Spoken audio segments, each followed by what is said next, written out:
चलिए शुरू करते हैं आगे की स्टोरी को। 78 वरुण शॉक्ड अहाना रोक्ड।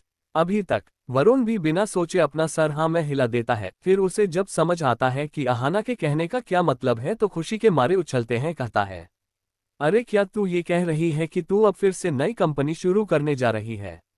अहाना के चेहरे पर वरुण का रिएक्शन सुनकर मुस्कुराहट आ जाती है। फिर वो उसे हाँ कह देती है, जिसे वरुण वही अपनी सीट से खड़े होकर वहीं पर नाचने लगता है।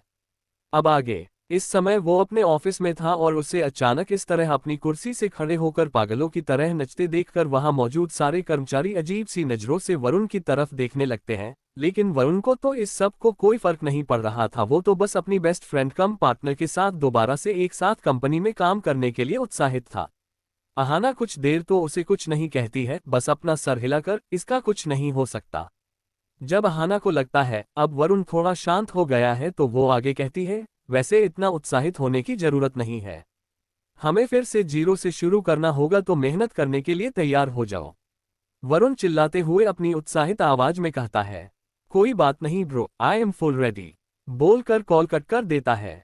जब उसकी नजर अपने आसपास जाती है तो उसे एहसास होता है कि वो इतनी देर है यहाँ सबके सामने बंदरों की तरह उछलकर नाच रहा था, जिसे देखकर वहां पर मौजूद काफी कर्मचारी उसे देखकर अजीब अजीब सी शक्ल बना रहे थे, तो कोई उस पर बेशर्मों की तरह हंस भी रहा था। लेकिन इस चीज के लिए वरुण को कोई भी फर्क नहीं पड़ रहा था। वो तो बेफिक्री तेज आवाज में अनाउंस करते हुए कहता है, टेंशन मत लो दोस्तों, अब इस मजदूर वाली जिंदगी से मैं आजाद होने जा रहा हूं और अब मैं ये नौकरी छोड़ दूंगा। बोलते हुए वो मस्त गुनगुनाते हुए अपना सारा सामान पैक करने के बाद अपना इस्तीफा देकर वहां से सबको हाथ हिलाकर बाय बोलते हुए अपने चेहरे पर बड़ी सी मुस्कान लिए वहां से चला जाता है। वहां पर मौजूद सभी कर्मचारी तो अभी भी सदमे में एकटक बाहर की तरफ देख रहे थे।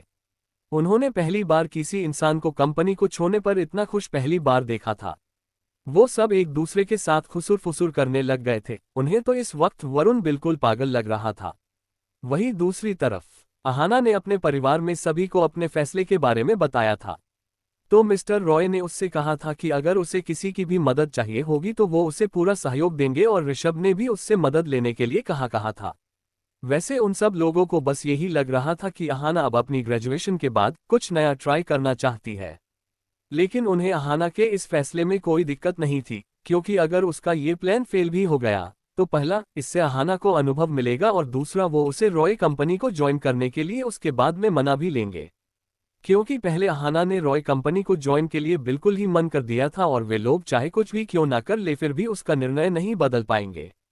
लेकिन वो लोग नहीं जानते थे कि अहाना के लिए नई कंपनी शुरू करना कोई बड़ी बात नहीं थी, बल्कि उसको तो एक कंपनी स्थापित करने का पूरा अनुभव भी था, जो उसके इस समय काम भी आने वाला था, और आगे जाकर अहाना अपनी बनाई इस छोटी सी कंपनी को इतनी ऊंचाइयों तक पहुंचा देगी जिसका ये लोग कभी अंदाजा ही नहीं लगा पाएंगे। खैर, लेकिन अहाना ने सबको उसकी मदद करने के लिए मना कर दिया था। उसके बाद भी अहाना के पापा ने उसके अकाउंट में 1 करोड़ ट्रांसफर कर दिए थे। वो और भी ज्यादा करना चाहते थे, लेकिन अहाना ने उन्हें बहुत देर तक मनाया, तब जाकर उन्होंने केवल इतने ही ट्रांसफर किया।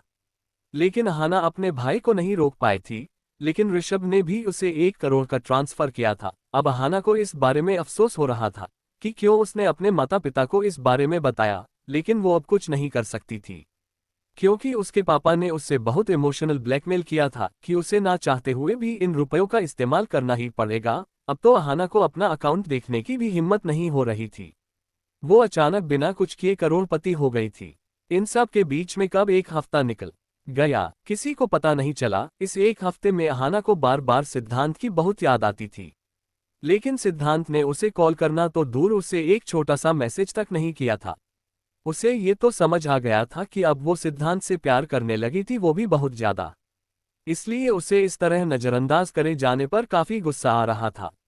वो सिद्धांत से अपना ध्यान भटकाने के लिए अपना मन पूरा अपने काम पर लगा देती थी, लेकिन तब भी वो सिद्धांत की यादों का छुटकारा नहीं पा रही थी। उसने हताशा में अपने तकिए पर मुक्के बरसाते हुए कहा, सिद्धांत तुम एक बार वापस आ जाओ, देखना मैं तुम्हें बिल्कुल भी छोड़ूंगी नहीं।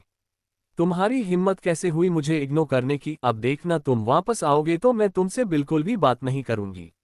बोलते हुए उसने गुस्से में अपना लाल फूला हुआ फेस पिलो में धुसा लिया, और कुछ ही देर में उसको नींद भी आ गई। अगली सुबह आज अहाना जल्दी उठकर जॉगिंग करने के बाद अपनी एक्सरसाइज पूरी करके जल्दी ही फ्रेश होकर हॉल में आ गई थी। अहाना का अब रूटीन हो गया था कि जब भी वो सुबह उठती तो रोज जॉगिंग और एक्सरसाइज करती। वो चाहती थी उसकी बॉडी उसकी पुरानी जिंदगी की तरह ही मजबूत हो जाए। अहाना जब हॉल में आई तो उसने देखा कि उसके डैड अभी सोफे पर बैठकर अखबार पढ़ रहे थे। वो वही अपने पापा के पास बैठे हुए प्यारी सी मुस्कान के साथ उन्हें गुड मॉर्निंग विश करती हैं। जीवंत जी अहाना के सर पर प्यार से हाथ फेरते हुए कहते हैं, आज हमारी प्रिंसेस इतनी जल्दी तैयार हो गई, कुछ खास है क्या आज? अहाना स्माइल के साथ हाँ में अपना सर हिलाते हुए कहती है, हाँ पापा, आज मेरे दो दोस्त आएंगे जिनके साथ मैं एक प्रोजेक्ट पर काम कर रही हूँ। जीवंत जी समझ जाते हैं अहाना ने पहले ही उन्हें सब कुछ बता दिया था।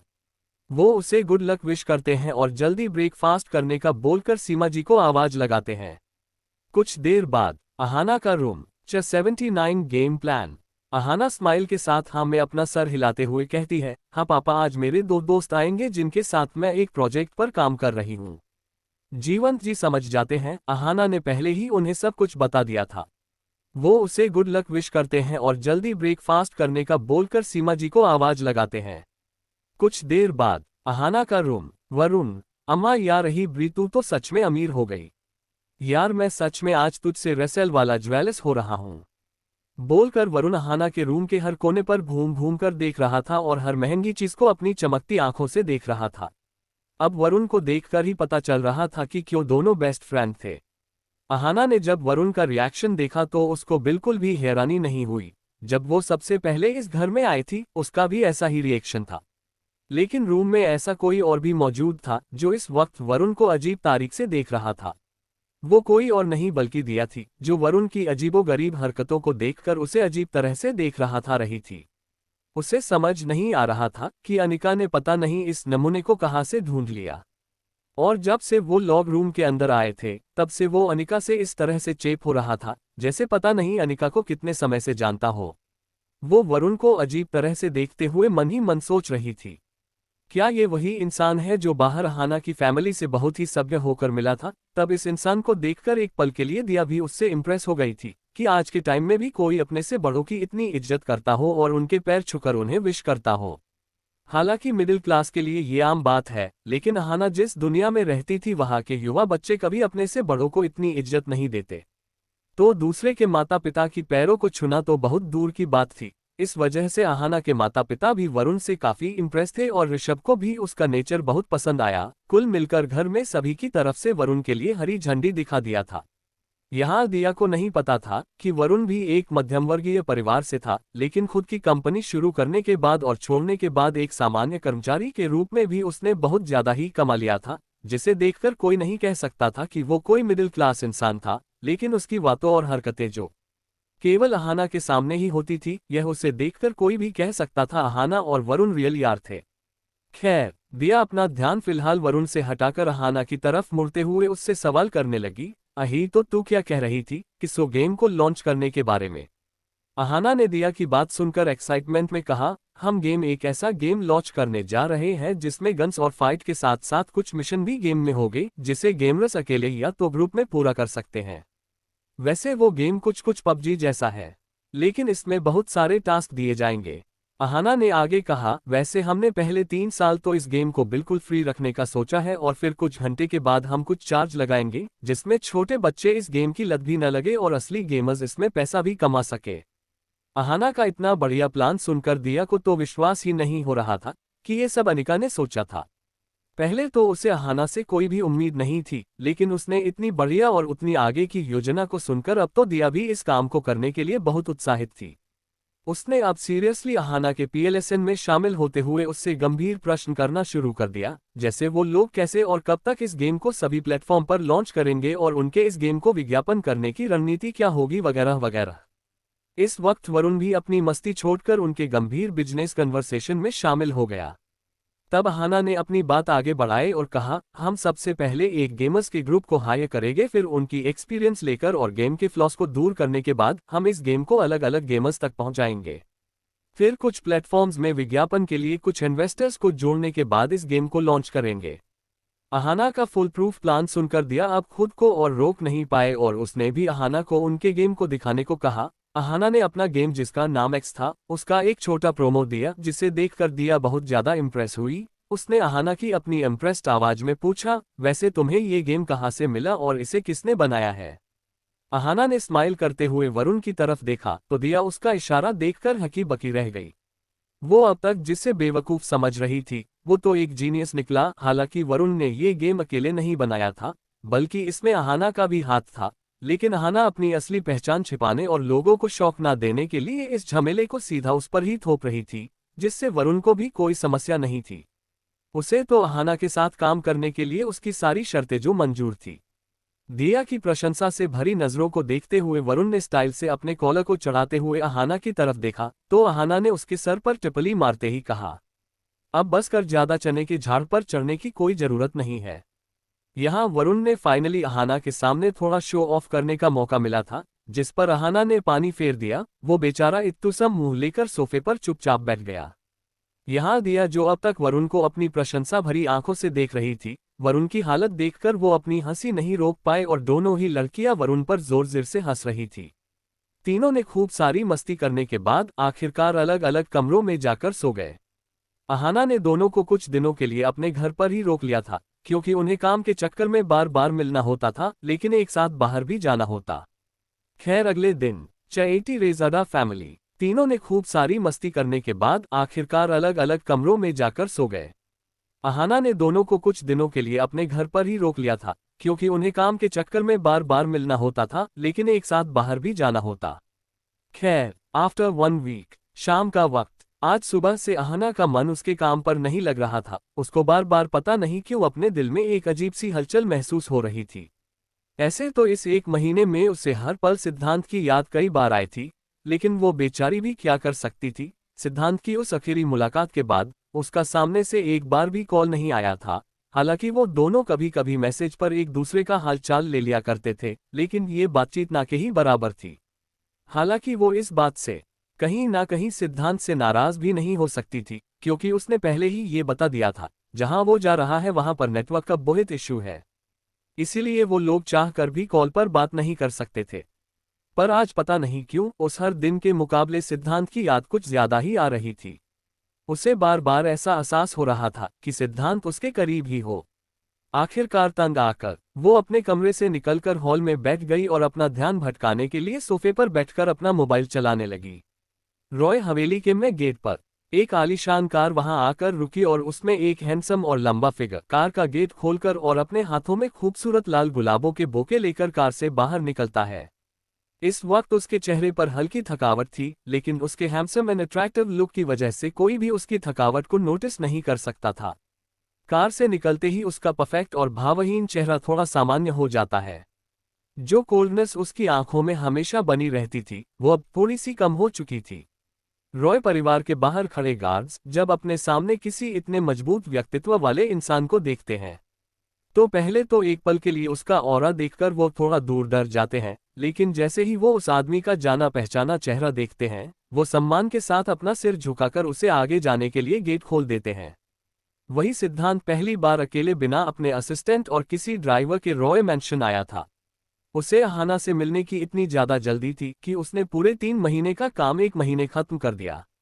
उसने अहाना की यादों से बचने के लिए दिन की रात अपने काम में खुद को डुबो रखा था, लेकिन जब भी वो अपनी आंखें बंद करता तो उसकी आंखों के सामने अहाना का मुस्कुराता हुआ चेहरा आ जाता था, जिससे उसका मन अहाना के पास जाने और उसे अपनी बाहों में भरने का और अपने दिल को दोबारा सुकून पहुंचाने के लिए करता। लेकिन उसकी मजबूरी और काम के चलते उसे अहाना से ना चाहते हुए भी दूर रहना पड़ता था।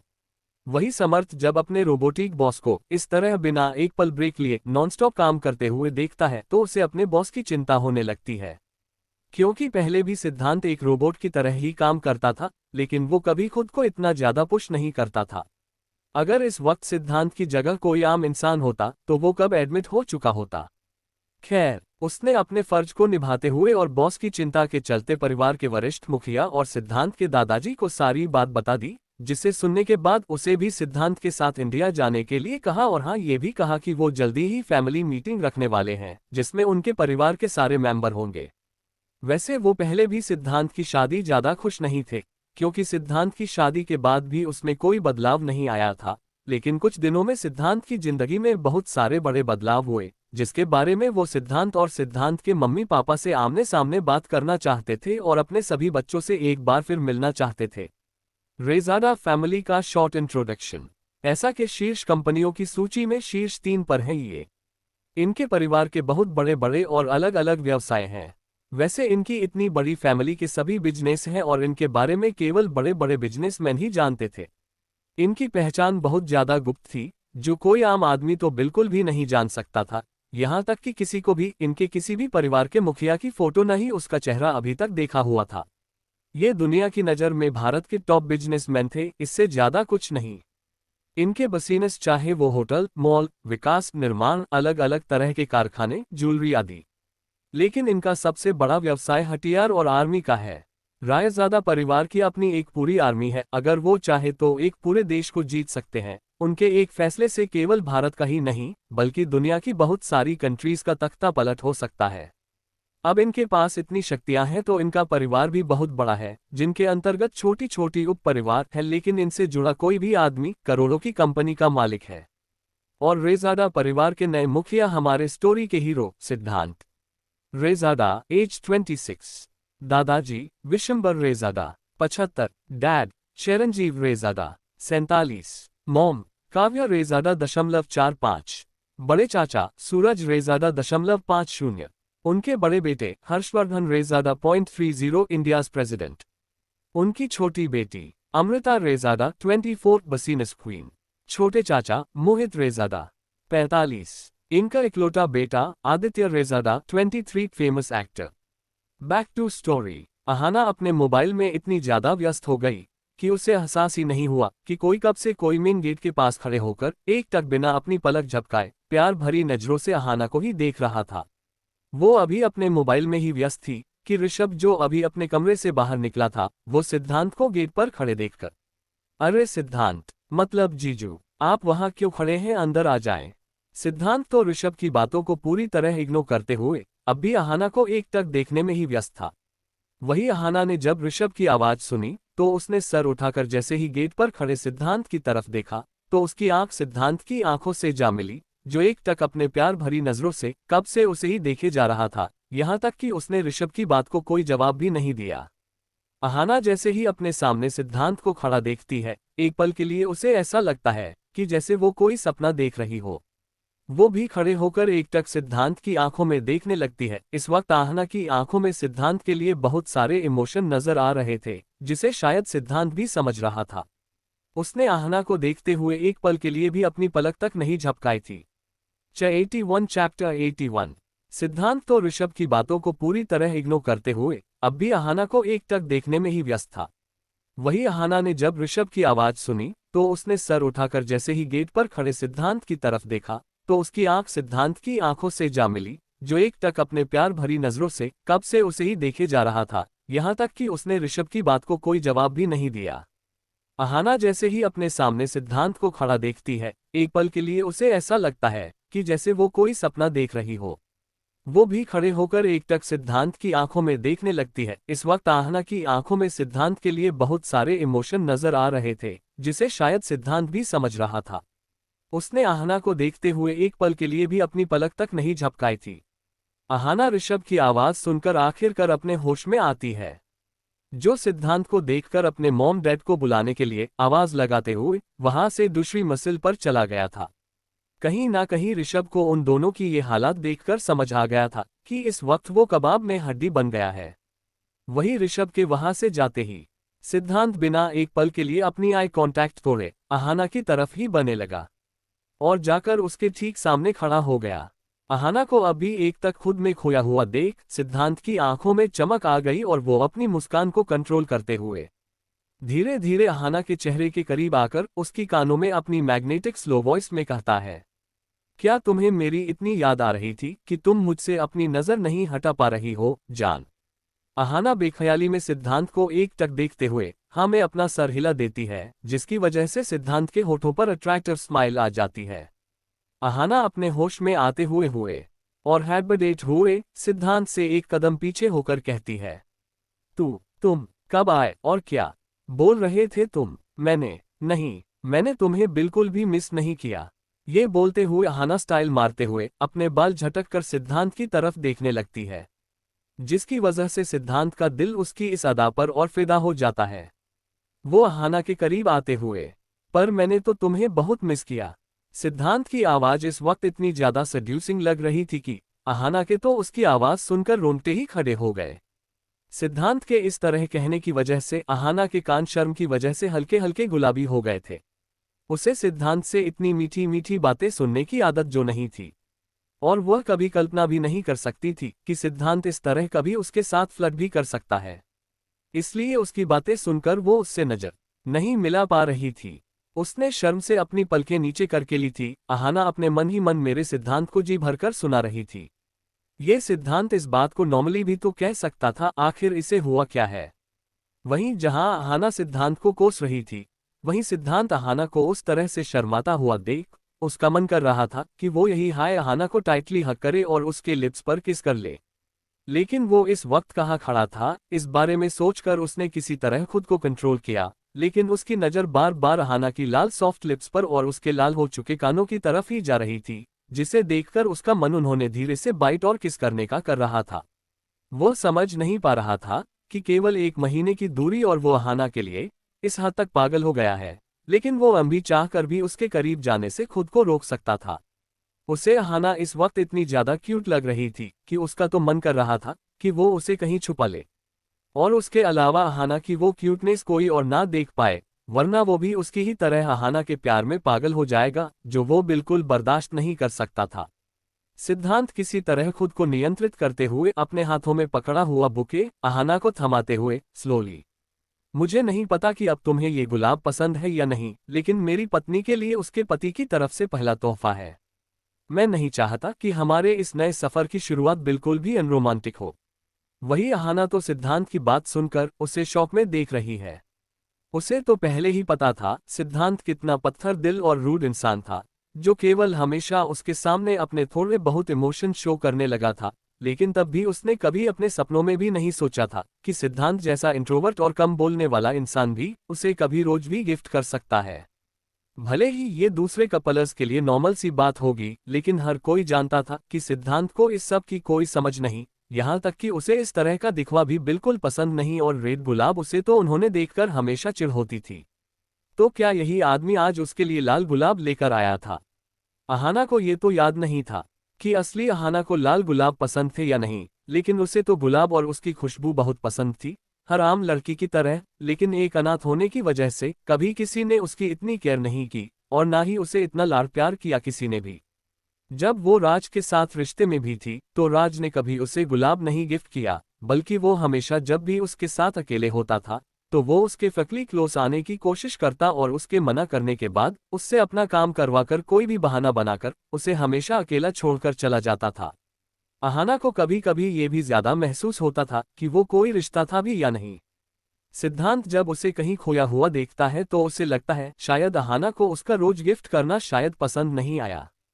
हालांकि अहाना की एक छोटी सी छोटी बात वो अच्छे से जानता था, लेकिन अहाना के अस्पताल वापस आने के बाद उसकी ज्यादातर जरूरतें बिल्कुल ही बदल चुकी थी, किसी दूसरे इंसान की तरह, यहाँ तक कि उसकी पसंद में और भी बिल्कुल बदलाव हो गए थे। इसलिए वो इस वक्त बिल्कुल भी शेयर नहीं किया था कि अहाना को गुलाब का तोहफा देने के लिए, लेकिन वो अहाना को अपने प्यार का एहसास दिलाने के लिए कुछ तो शुरू करना ही चाहता था।